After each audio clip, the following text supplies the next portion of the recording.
In this installment, we're going to go over the guys you need to avoid in the first 5 rounds. Let's get into it.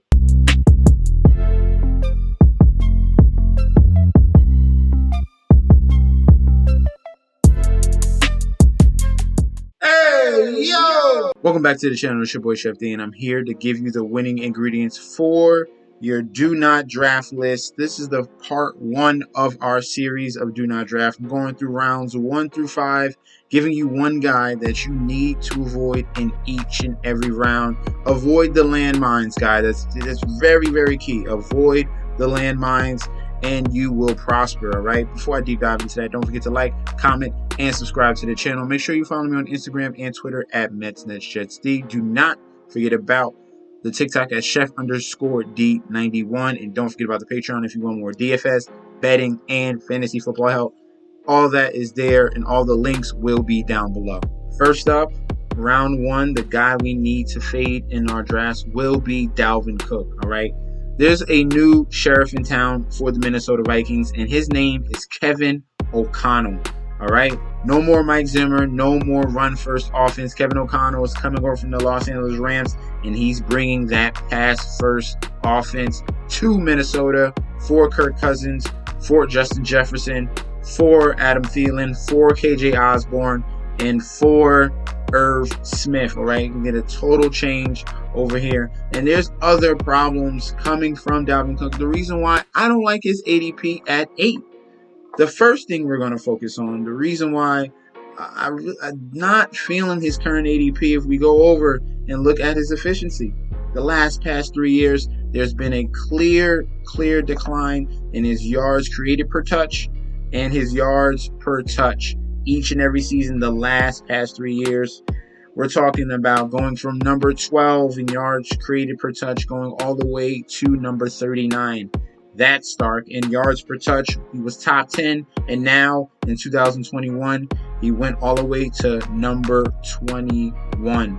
All right, those are big declines in the past 3 years. All right, another fact, the reason why I do not like Dalvin Cook in round 1 is because of his injury problem, and it's the same injury year after year. Look at this extensive injury list and his injury history in his career.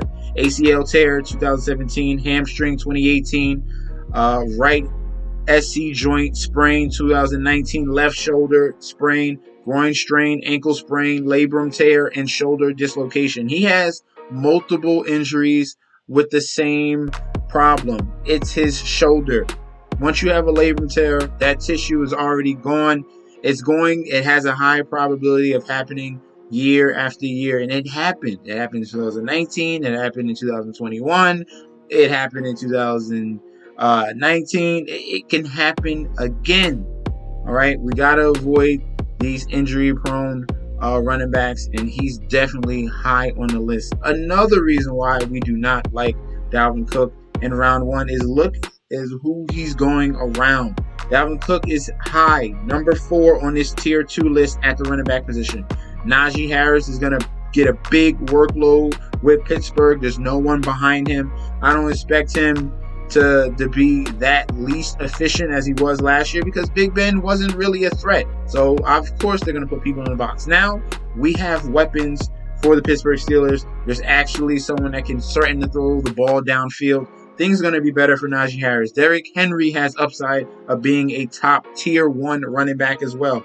DeAndre Swift in PPR leagues, you're looking at 60 to 70 receptions.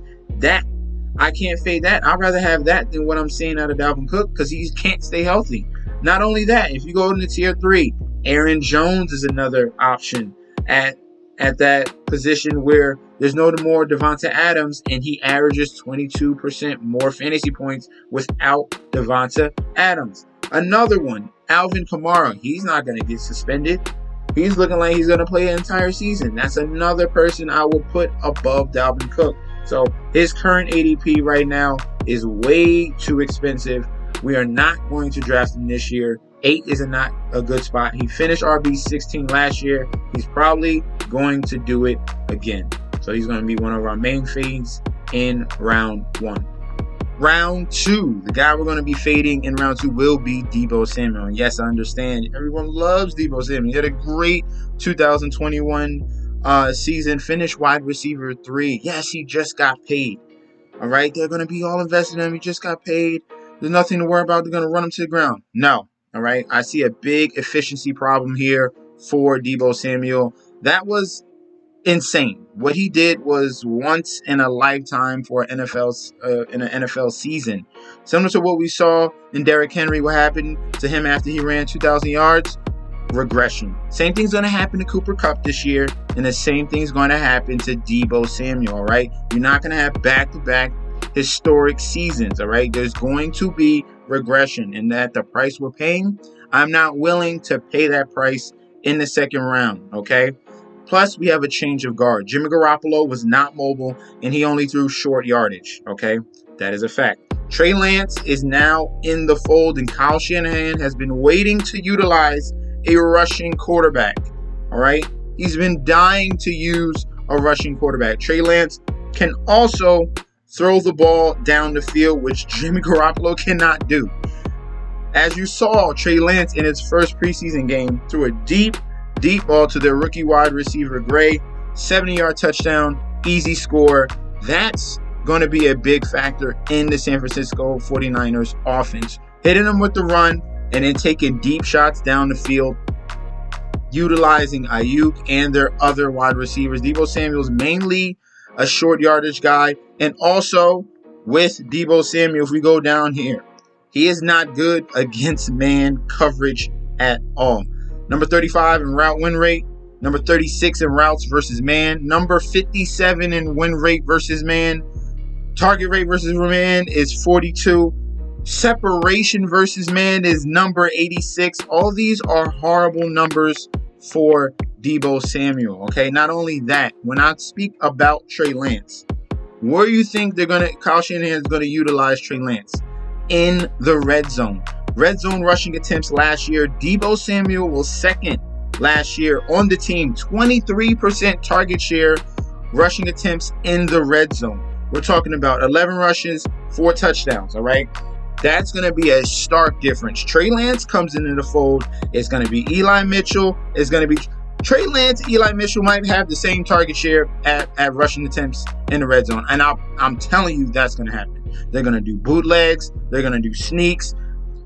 Trey Lance is so dynamic that Deebo Samuel's rushing attempts in the red zone are gone. Goodbye. That's not going to happen, all right? He's not getting 23% target share when you have a running quarterback, especially a young running quarterback. We're probably going to see similar to a Lamar Jackson year one, similar to a Kyler Murray year one. It's not enough to go around in 2 games. As you can see, Trey Lance is number 3 in only 2 games. He had 4 rushes for a touchdown, had an 8% target share in 2 games. Imagine that expanded over an entire season. Deebo Samuel is going to be a full fade this year. We are not taking him in the second round. Don't do it. Going into round 3, the guy we need to fade is Nick Chubb. Last year, RB13 in 2021. Current ADP is 25. He's fallen in that early round 3 range, and this is someone you need to fade, and he should continue to fall, right? Yes, great efficiency. That's behind someone that was capable in Baker Mayfield. They still have a solid line, but now we get a horrible situation. Deshaun Watson is going to receive a big suspension, either 10 games or either a year, okay? So this is going to take out a lot of value from Nick Chubb because he's the first and second down guy, okay? They're going to be put in situations where Jacoby Brissett is going to be the quarterback. They're going to stack the front, okay? They're going to force Brissett to beat him and stack the front. Do not let Nick Chubb go off, and he's going to have horrible games. If we looked at his percentage against stacked front carry rates, as you can see, that number 2 is only because he doesn't see it at all right? Don't look at that number 2. You need to look at the 3.8 yards per carry, all right? So we're seeing 8 men, 9 men in the box. He's only getting 3.8 yards, okay? He's going to run the ball first down, run the ball second down. He's going to be put in situations, this team's going to be put in situations where it's going to be 3rd and long, and they have to throw the ball, and that's going to be beneficial to Kareem Hunt, all right? It's gonna be a very bad situation for the running game for the Cleveland Browns. That RB13 is gonna quickly turn to RB20, RB25 in that type of range, because they are not going to be able to move the ball when you're seeing 8 to 9 men in the box, and because you have no quarterback talent. I want to see a game where Jacoby Brissett just beats a team. I'll wait. It's not going to happen. All right. Nick Chubb is going to be a full fade this year. Stay away from him, because it is not a good situation with the quarterback position. It is only going to hurt him, and they're going to be put in situations third or long where Kareem Hunt is going to come in the field, and he's going to utilize his pass catching ability. Round number 4, the person we need to fade is Deontay Johnson. All right. I'm not out here just picking straight bums. All right. I'm picking dudes that are stars, and you need to fade. All right, this is a totally different situation here for the Pittsburgh Steelers. For Deontay Johnson is another person that just got paid. All right, you see the correlation here. People that just got paid, they're fat, they're happy. Now they can chill. So this situation here, Ben Roethlisberger was horrible last year. Let's look at Ben Roethlisberger's yards per attempt. 6.2. That is 30th in the league, okay? He had no arm. He would hike the ball, throw it short to Deontay Johnson or Najee Harris, and that was the play. He was not taking the ball deep down the field, taking shots, and now you have a new quarterback here. You either have Kenny Pickett or you have Mitchell Trubisky. These two guys will utilize their other wide receivers, and they will throw it deep. Not only that, we got target competition. Claypool is being moved to the slot position. We got a 6'3" wide receiver against nickel corners. That's a big plus for Chase Claypool. Not only him, we have the star of the preseason, George Pickens. He is coming for Deontay Johnson right now. All right. In 3 wide receiver sets, you're going to have Johnson, Pickens, who's been an absolute monster, and you got a huge size discrepancy with Chase Claypool in the slot going up against 5'8", 5'9" cornerbacks. Are you kidding me? Tell me who you think the ball is going to go to. You got 2 advantages on this side. Deontay Johnson is barely winning on that side, and he's not getting easy targets. All right. This is going to be a total change this year. He's not going to be top 10 wide receiver. So do not take him in round 4. You got lucky last year with Ben Roethlisberger with his noodle arm, and now Mitchell Trubisky or Kenny Pickett is going to spread the ball around, all right? Plus, you're going to have more efficiency probably from Najee Harris, because they're actually extending drives. They're actually moving the ball down the field. Najee Harris is going to be in some situations where they're not going to stack the box, and he's going to be able to create and get yards. We could have another good Najee Harris year with less touches but more efficiency. In round number 5, the person you need to fade, this one might be the easiest. This one really might be the easiest, is Cam Akers. Why are we fading Cam Akers? Because of his Achilles, all right? Achilles is a death sentence to a running back, all right? Best comparable to who? Marlon Mack. What did Marlon Mack do? Tear his Achilles. Where is he now? With the Houston Texans, and Dameon Pierce is about to usurp him. Do not draft running backs that have torn their Achilles. It is a death sentence for the amount of things they have to do, running the ball, making quick movements. All that requires your Achilles. All right, taking big damage, having weight upon your shoulders by multiple guys. You have to carry that weight. Cam Akers can't do it. People with torn Achilles can't do it. Look at this list of running backs the last 20 years with torn Achilles. Lindell White, out of the league. Andre Brown, out of the league. Michael LaShore, out of the league. Ernest Graham, out of the league. Kendall Hunter, 2 more games after 2013. That's it. Beanie Wells got a turf toe, then an Achilles, never played it again. Vic Ballard, torn ACL, torn Achilles, out of the league. Joe McKnight, rest in peace. Rest in peace, Joe McKnight. Arian Foster, out of the league. Brandon Oliver, out of the league. Donta Foreman, Still in the league. He was a rookie, got a torn Achilles, but it took him 4 years, okay? And he's still a backup, all right?